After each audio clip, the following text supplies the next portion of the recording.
हास्ते फाइमानी हाक्टोनी अर्थ प्रतिमंत्री पंकज चौधरी ते आसामनि सिमिनो हास्तेनि गोरों थाई बेराय हास्तेनि नांगौमा रखनो नायकुलि नाय दंगो कोकटी सालाबो हानो international Bharat Bangladesh railway station बेराय नायख्याति सामुं तांजाकै तंगमा रखनो नायकुलि नायख्या केंद्रनि मंत्री पंकज चक्रवर्ती ते लगिवा पश्चिम त्रिपुरा नि हांकरफा देवप्रिय बर्तन परिवहन दप्तरनि सेक्रेटारि नक खबै तंबाख्या कोबनी आदं रखबो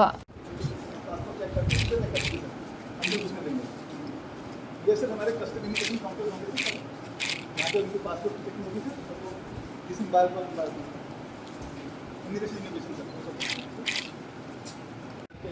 ये हमने थोड़ा दूसरी प्लेटफॉर्म बनाया यहाँ पे कुछ डॉक्यूमेंट का लिमिट कर दिया है अदरवाइज अगर आपको ट्रांसशिपमेंट करनी है मीटर से वाला काम कर रहे हैं उसका हम लोग सर कंसल्टेंट से हम लोग टीएमसी टेक्निकल एडवाइजर हमें एमई ने अपॉइंट कर रखे सर डिजाइन हम लोग देते हैं कॉन्ट्रैक्ट के उद्देश्य क्या है, किस लिए इरकॉन द्वारा जो रेलवे लाइन भारत और बांग्लादेश का बनाया जा रहा है उसका ही मैं समीक्षा करने आया था कि क्या देरी है, कितना कब कंप्लीट होगा।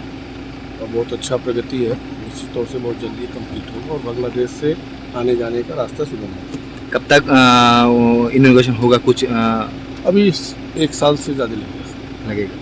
अभी काज कितना गति से चल रहा है? अभी जो भी प्रगति है जितना एस्टिमेटेड उससे ठीक चल रहा है। Thank you.